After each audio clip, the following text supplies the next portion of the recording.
यदि आप ड्रामा और सस्पेंस की प्रशंसक हैं, तो इस सारांश को जरूर सुनें। मैं MS रिजुमैन हूँ और स्पॉइलर से सावधान रहें।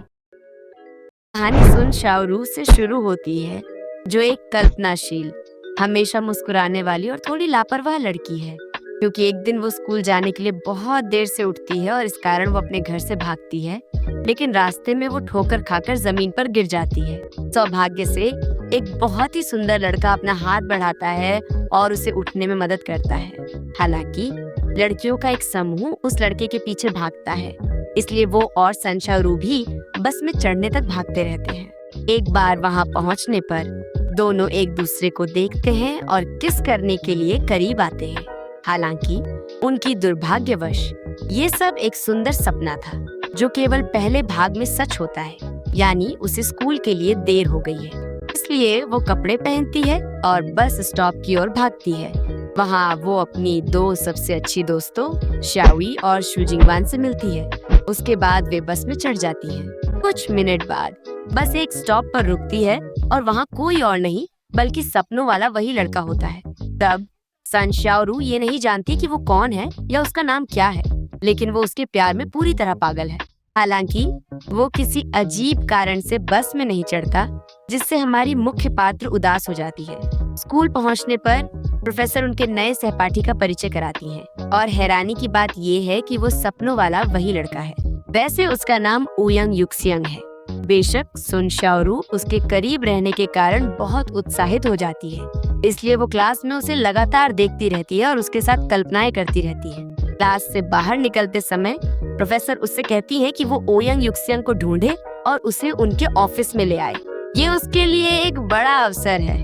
हालांकि वो उससे पहली बार बात करने के लिए तैयार नहीं है, इसलिए उससे मिलते ही वो घबराहट से मर जाती है, जिससे वो एक छोटा सा शब्द भी नहीं बोल पाती। इस कारण शाओई और शू जिंगवान ओयंग युक्सियंग को बताती हैं कि प्रोफेसर उसे ढूंढ रही हैं, इसलिए वो उनका धन्यवाद करता है और चला जाता है।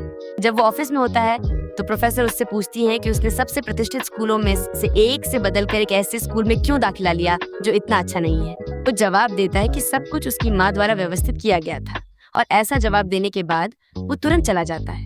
कितना रहस्यमय लड़का है। जैसे ही वो बाहर निकलता है, उसे पता चलता है कि कोई उसकी तस्वीरें ले रहा है, और हाँ, वो सुन शाओरू है, इसलिए वो उसे पकड़ लेता है। ये देख वो और भी शर्मिंदा हो जाती है, इसलिए हुई बात के लिए माफी मांगती है और मामला सुधारने को कहती है कि वो वही करेगी जो वो चाहेगा। वो प्रस्ताव स्वीकार कर लेता है और उससे कहता है कि वो स्कूल से बाहर जाकर गणित के एक सम्मेलन में जाए, जबकि वो स्कूल में उसे कवर कर लेगा। कुछ मिनट बाद सुन शाओरू सम्मेलन में पहुंचती है। हालांकि वो उस महिला की तस्वीरें लेने में ही रह जाती है जो सम्मेलन दे रही थी, जिसका नाम जीवैन है। सम्मेलन खत्म होने पर ओयंग युक्सियंग वहां भागता हुआ आता है। सौभाग्य से वो समय पर पहुंच जाता है और तुरंत जीवैन को किस करने की कोशिश करता है, लेकिन वो उसे केवल एक बच्चा मानकर ठुकरा देती है। वो रोते हुए चला जाता है और सुन शाओरू उसका पीछा करती है।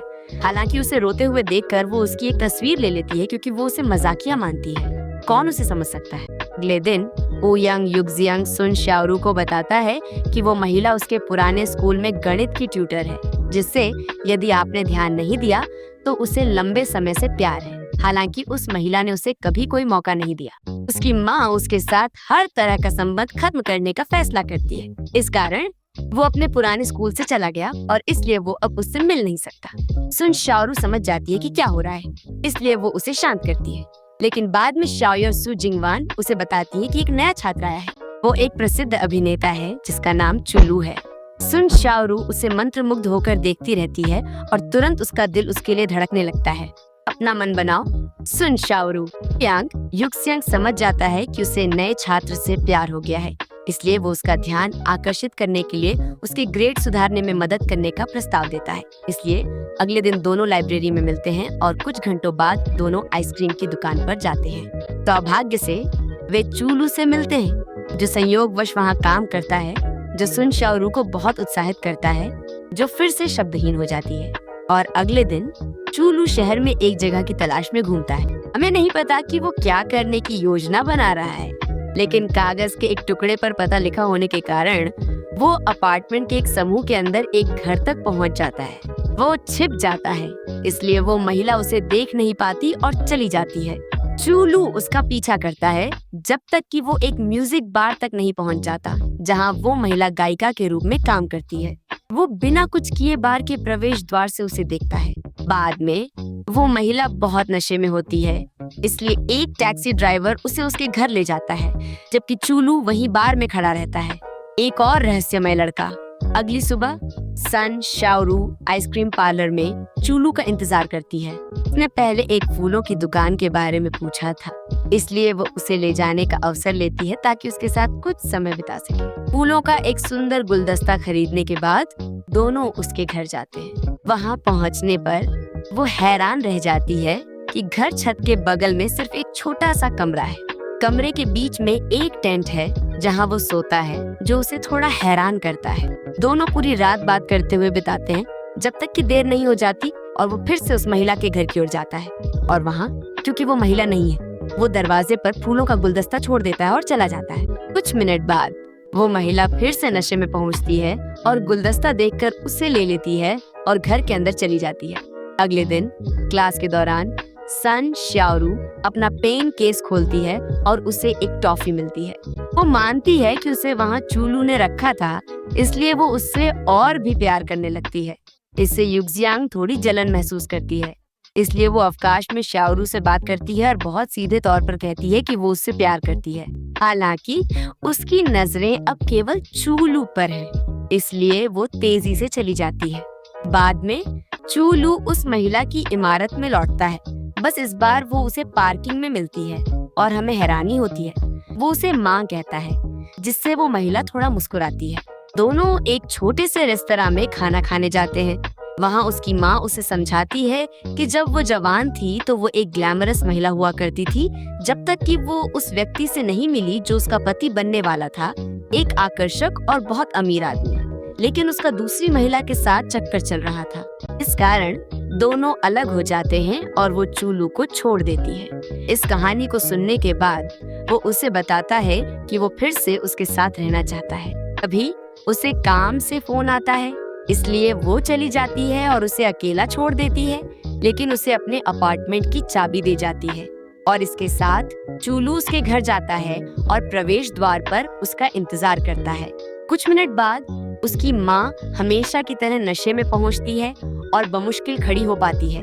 चूलू उसकी मदद को आता है, लेकिन वो उसे धक्का देकर चिल्लाती है कि उसके कारण उसने सब कुछ खो दिया, इसलिए वो न उससे न अपने पूर्व पति से कोई रिश्ता चाहती है। इस तरह चूलू सिसकते हुए अपने घर चला जाता है। वहाँ छत पर उसे एक बिस्तर मिलता है, जो सुन शाओरू का उपहार है, जिसने कुछ दिन पहले इसे बनाना शुरू किया था। उसी समय 3 आदमी आते हैं और उनमें से एक चूलू का पिता निकलता है और वो उन्हें अपने घर से बहुत गुस्से में बाहर निकाल देता है।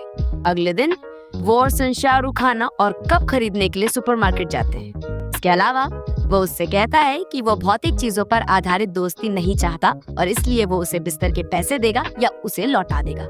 हालांकि वो उसे समझाती है कि बिस्तर परिवार के एक दोस्त द्वारा बनाया गया था, इसलिए उसने कोई पैसा खर्च नहीं किया। इसलिए चूलू उससे कहता है कि वो उसके और उसकी दोस्तों के लिए एक पार्टी रखेगा। इस तरह उस रात उन चारों का डिनर बहुत अच्छा रहा। खत्म होने पर सुन शाओरू को ओयंग युक्सियांग मिलता है, जो उसका पीछा कर रहा था, क्योंकि वो उसके और चूलू के बीच के रिश्ते से ईर्ष्या करता है और इसलिए वो उसे बाहर चलने के लिए आमंत्रित करता है। लेकिन वो उसे ठुकरा देती है, क्योंकि वो अब केवल दोस्तों के रूप में रहना चाहती है, क्योंकि उसे किसी और पुरुष से प्यार हो गया है। ओयंग युक्सियांग को तो बस वही पसंद है जो पहुंच से बाहर है। खैर, अगली सुबह सन शाओरू चूलू के लिए मूंगफली की ब्रेड खरीदती है। इसके बाद वो हॉल में ठोकर खाती है, जिससे ब्रेड हवा में उड़ जाती है, जब तक कि ओयांग युक्सियांग उसे पकड़ नहीं लेता, जो उसे खाने में एक पल भी संकोच नहीं करता। वो उससे बहुत नाराज हो जाती है, इसलिए वो उसे रोते हुए उसकी एक तस्वीर दिखाने की धमकी देती है। आप जानते हैं, उस दिन वाली। सौभाग्य से वो उसे ऐसा न करने के लिए मनाने में सफल हो जाता है। कुछ मिनट बाद चूलू स्काई बैंड में शामिल होने के लिए एक विज्ञापन देखता है, जिसे वर्तमान में शहर के सबसे प्रतिभाशाली बैंडों में से एक माना जाता है। चूलू म्यूजिक रूम में जाता है और वहाँ वो बैंड के ड्रमर गाओ युआन से मिलता है, जो उसे बताता है कि बैंड टूट गया क्योंकि वे एक बहुत महत्वपूर्ण प्रतियोगिता हार गए थे, इसलिए वे नए सदस्यों की तलाश में हैं। और उसी समय ओयंग युक्सियांग आता है, जिसके पास इलेक्ट्रिक गिटार के लिए बहुत प्रतिभा है और वो गिटार सोलो बजाकर इसे साबित करता है, जिससे गाओ युन हैरान रह जाता है। इसलिए दोनों बैंड का हिस्सा बन जाते हैं। अगले दिन सुन शाओरू फिर से मूंगफली की ब्रेड खरीदती है और उसे चूलू को देना चाहती है, जिसे वैसे मूंगफली से एलर्जी है। ओयंग युक्सियांग ये जानता है और इसलिए वो ब्रेड ले लेता है और उसे फिर से खा लेता है। ये बेशक सुन शाओरू को फिर से परेशान करता है, इसलिए वो उसके रोते हुए तस्वीरें प्रिंट करती है और उन्हें पूरे स्कूल में चिपका देती है। इस वजह से हर कोई ओयांग युक्सियांग का मजाक उड़ाता है, लेकिन उनकी हैरानी के लिए चूलू तस्वीरें हटा रहा है ताकि बाकी लोग मजाक उड़ाना बंद कर दें, जिससे ओयांग युक्सियांग थोड़ा खुश हो जाता है और इसलिए लड़ने के बजाय वो मूंगफली वाली ब्रेड खाने के लिए सन शाओरू से माफी मांगता है, जबकि वो उसके रोते हुए तस्वीरें चिपकाने के लिए माफी मांगती है।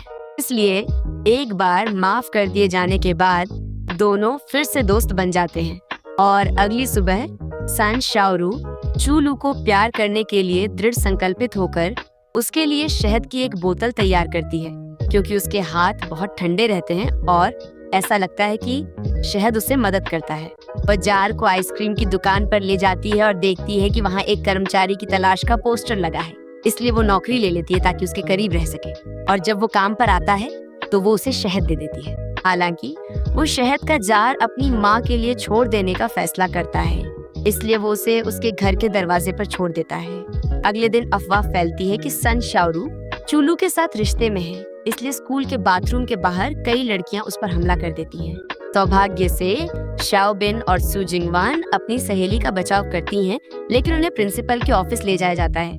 वहाँ वे लड़कियां प्रोफेसर को बताती हैं कि झगड़ा इसलिए हुआ क्योंकि सुन शाओरू स्कूल के एक लड़के से प्यार करती है, इसलिए प्रोफेसर उसे आदेश देती हैं कि वो बताए कि वो लड़का कौन है। सौभाग्य से उसी समय चूलू वहाँ आ जाता है, उसका बचाव करता है और उसे दूसरी जगह ले जाता है। उसके बाद चूलू सुन शाओरू को एक दूर की जगह पर ले जाता है, क्योंकि उसे उससे कुछ कहना है और वो बात ये है कि वो उससे प्यार नहीं करता, इसलिए वो एक बार और हमेशा के लिए सब कुछ खत्म करना पसंद करता है। हालांकि सुन शाओरू नाराज हो जाती है क्योंकि चूलू ने कथित तौर पर उसे झूठी उम्मीदें दी थी, इसलिए वो गुस्से में चली जाती है, जबकि चूलू उसी जगह पर रह जाता है और खुद से कहता है कि वो एक लड़की है। क्या मैं भी आप लोगों की तरह ही हैरान हूँ दोस्तों। तो हाँ, चूलू हमेशा से एक महिला रही है, वो एक महिला है, थोड़ी मर्दाना, लेकिन आखिरकार एक महिला। बाद में वो माफी मांगने के लिए सन शाओरू के घर जाती है और ये भी कहती है कि वो उसे खोना नहीं चाहती। सौभाग्य से सन शाओरू उसे माफ कर देती है और दोनों फिर से दोस्त बन जाते हैं, या बेहतर कहें तो सहेलियां। और इस तरह अगले दिन पूरा समूह एक मुफ्त कॉन्सर्ट देने के लिए शहर के एक छोटे से चौक पर जाता है, जो अंत में एक बड़ी सफलता साबित होता है। एक ऐसी सफलता जो उन युवाओं को पूरे इंटरनेट पर लोकप्रिय बना देती है। इस कारण उस रात वे सभी एक रेस्तरां में एक साथ खाना खाते हैं और फिर रात बिताने के लिए उनमें से किसी एक के घर चले जाते हैं। लड़के एक कमरे में रुकते हैं, जबकि लड़कियां दूसरे कमरे में रुकती हैं। लड़कों के कमरे में चूलू एक रैक पर चढ़ती है, लेकिन फिसल जाती है। हालांकि सौभाग्य से ओयांग युक्सियांग उसे बचा लेता है और दोनों बिस्तर पर गिर जाते हैं एक दूसरे के ऊपर। ओयांग युक्सियांग अवाक रह जाता है और उसका दिल धड़कने लगता है, इसलिए वो तुरंत नीचे उतरता है और बगीचे में चला जाता है। वहाँ पहुंचकर वो सन शाओरू को फोन करता है। मिलने पर वो अप्रत्याशित रूप से उसका हाथ पकड़ लेता है। हालांकि जो सिहरन वो पहले उसके लिए महसूस करता था वो गायब हो गई, जो हमें ये संकेत देती है कि अब वो वैसा महसूस नहीं करता। और इसी तरह इस ड्रामा का पहला भाग समाप्त होता है। यदि आप जानना चाहते हैं कि ये कैसे जारी रहता है और क्या बेचारा ओयांग युक्सियांग अपनी कामुकता पर संदेह कर रहा है या जानता है कि चूलू एक महिला है, तो आपको दूसरे भाग का इंतजार करना होगा। सब्सक्राइब करें और नोटिफिकेशन ऑन करें ताकि जैसे ही नया भाग आए आपको पता चल जाए। फिर मिलेंगे।